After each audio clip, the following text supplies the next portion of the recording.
अखिलेश यादव की कहानी एक प्रेरणादायक यात्रा है जो एक छोटे से गांव से शुरू होकर उत्तर प्रदेश की सियासत के शीर्ष तक पहुंची। उनका जीवन शिक्षा, संघर्ष और सामाजिक बदलाव के लिए समर्पण का एक अनूठा मिश्रण है। आइए उनकी कहानी को संक्षेप में जानते हैं। अखिलेश यादव का जन्म 1 जुलाई 1973 को उत्तर प्रदेश के इटावा जिले के सैफई गांव में हुआ। उनके पिता मुलायम सिंह यादव समाजवादी पार्टी के संस्थापक और उत्तर प्रदेश के पूर्व मुख्यमंत्री और मां मालती देवी थीं। बचपन में परिवार के साथ एक साधारण किराए के घर में रहने वाले अखिलेश को प्यार से टीपू बुलाया जाता था। उन्होंने अपनी प्रारंभिक शिक्षा सैफई के सेंट मैरी स्कूल और फिर राजस्थान के धौलपुर मिलिट्री स्कूल से पूरी की। पढ़ाई में होनहार अखिलेश ने मैसूर विश्वविद्यालय से सिविल पर्यावरण इंजीनियरिंग में स्नातक की डिग्री हासिल की। इसके बाद उच्च शिक्षा के लिए वे ऑस्ट्रेलिया गए, जहां सिडनी विश्वविद्यालय से पर्यावरण इंजीनियरिंग में मास्टर डिग्री प्राप्त की। इस तरह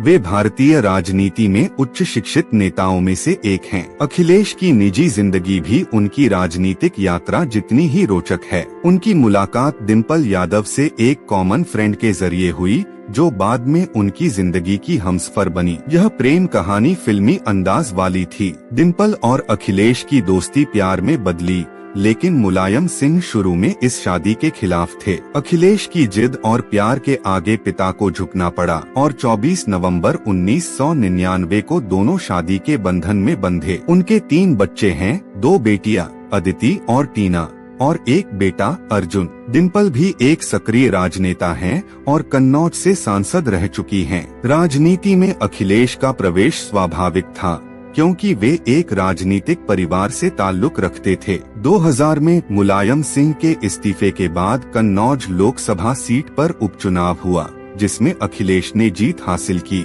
यह उनकी पहली बड़ी राजनीतिक सफलता थी। इसके बाद 2004 और 2009 में भी वे कन्नौज से सांसद चुने गए। 2009 में उन्होंने फिरोजाबाद सीट भी जीती, लेकिन बाद में कन्नौज को चुना। अखिलेश ने समाजवादी पार्टी को नई दिशा दी। उन्होंने पारंपरिक प्रचार के बजाय साइकिल रैलियों और रथ यात्राओं जैसे नवीन तरीकों को अपनाया, जिससे युवाओं और ग्रामीण मतदाताओं में उनकी लोकप्रियता बढ़ी। 2012 का उत्तर प्रदेश विधानसभा चुनाव अखिलेश के लिए मील का पत्थर साबित हुआ। उनकी रणनीति और मेहनत से समाजवादी पार्टी ने 403 में से 224 सीटें जीतकर पूर्ण बहुमत हासिल किया। 15 मार्च 2012 को 38 साल की उम्र में अखिलेश उत्तर प्रदेश के सबसे युवा मुख्यमंत्री बने। उनके कार्यकाल में कई महत्वपूर्ण परियोजनाएं शुरू हुई। लखनऊ मेट्रो शहरी यातायात को बेहतर बनाने की दिशा में बड़ा कदम। आगरा लखनऊ एक्सप्रेसवे भारत का सबसे आधुनिक एक्सप्रेसवे। 1090 महिला हेल्पलाइन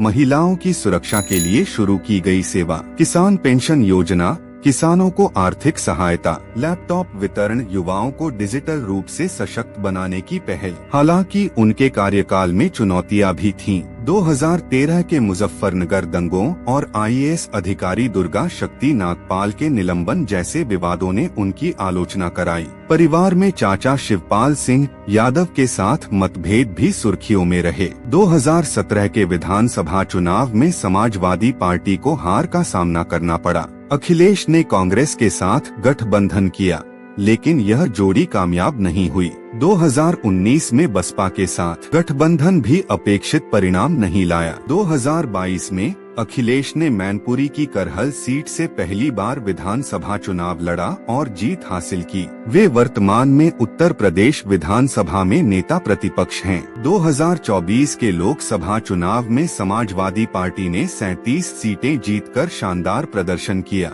जिसमें अखिलेश ने कन्नौज से जीत दर्ज की। अखिलेश समाजवादी विचारधारा के समर्थक हैं, जो सामाजिक न्याय और कमजोर वर्गों के उत्थान पर जोर देती है। उनकी भाषण शैली और सोशल मीडिया पर सक्रियता ने उन्हें युवाओं का चहेता बनाया है। वे ग्रामीण क्षेत्रों, किसानों और गरीबों के लिए लगातार काम करते रहे हैं। अखिलेश को क्रिकेट और फुटबॉल खेलना पसंद है। वे Guns N Roses, Bryan Adams जैसे बैंड के प्रशंसक हैं। मैसूर में पढ़ाई के दौरान उन्होंने एक चाय की दुकान पर कन्नड़ सीखी और कॉलेज में कन्नड़ में भाषण दिया।